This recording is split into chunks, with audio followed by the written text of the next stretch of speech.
landscape of CPI, what's come to mind is that we are in an amazing time in history. This is our time. I'm excited about that. Imagine running a race, and as each person is running, they hand a baton to the next person in the leg of that race. This is our time. We have the baton, and we are running into the future. Someone handed the baton to us. We decided to take that baton, and we decided to run. We decided to create a legacy for others who will come after us and say, okay, now we have an opportunity to go forward. So I was really excited just to visualize that. I'm a visual person. I'm able to conceptualize how a future could look by where I am now and by what's happening now, and also by what I've learned being here in CPI and what I've learned before I even got here. My own struggles, my own waiting for an opportunity for a door to open where people are doing real activism instead of just like, okay, I'm going to be on the internet. This person said this, but then it turns out they were really just there for their own, aggrandizement for themselves, which we all know where that leads. It's never anywhere good. So I wanted to put that out there, and I also wanted to say I was talking to Gavin on the way here, and we were just discussing things about the issue of like job programs came up, and I was saying to him, look, there are job programs all around us. Like, look at all of these wires and things that, for our infrastructure. Those things should be buried underground. That would be a job program, would be like 20 years right there.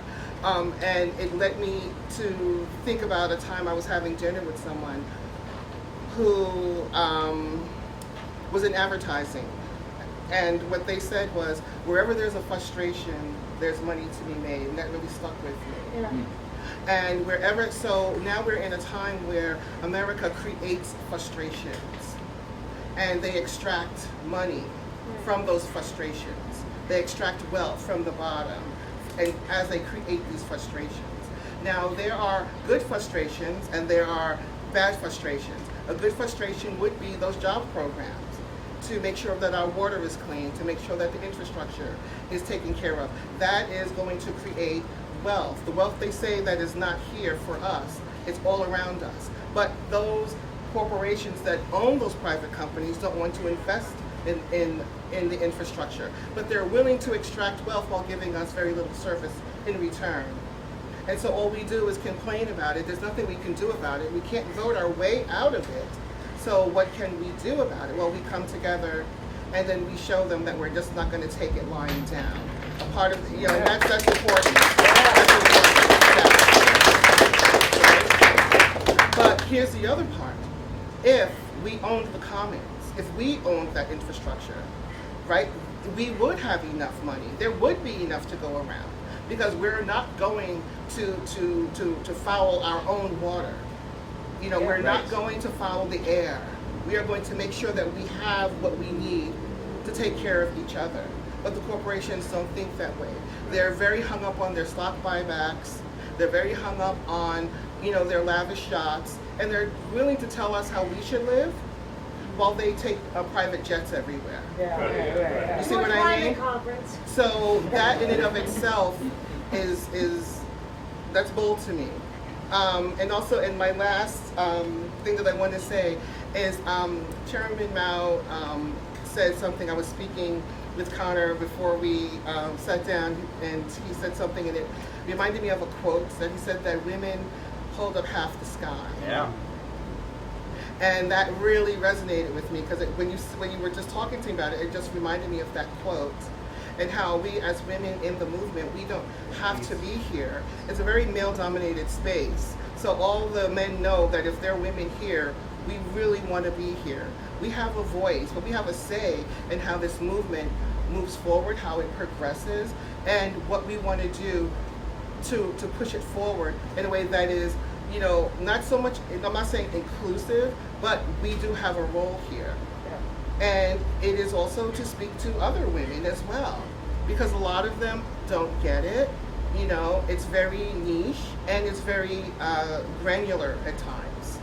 and it requires a lot of sacrifice because a lot of people have homes, they have kids, jobs, but you've got to take the time to do it because someone took the time for us.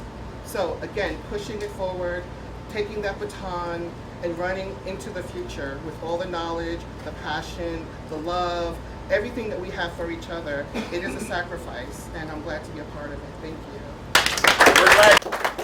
I'll speak to two things that you said. The first is that there's a quote from Karl Marx. He said, "You can judge any revolutionary movement by the participation of women." And I assumed that that was Karl Marx making a feminist statement. And it took me organizing to realize there's a lot more to that quotation than just saying that women should be equal and calling for women's liberation. He was also pointing out to a reality that, you know, women are better organizers than men are. They just are, right? Women know how to work with people better than men do. And that when it comes to, you know, memorizing facts and getting up and impressing other people with how we know the facts, maybe men are good at that. When it comes to being there for other people and holding up people and paying attention and making sure that no one gets left out, and women are just better at that than men are. We can learn from women about how to do that. And so I think when Marx said you can judge a revolutionary movement's quality by the participation of women, he was right, and that we should learn from our women comrades how to kind of overcome the niche male behaviors that sometimes hold back our movement, right? And as we struggle to not be a niche internet movement, but to rather be a real movement in real communities, I think we will attract a lot more women, and we should learn from the women we already have about how to do that. So thank you for those remarks, Bree.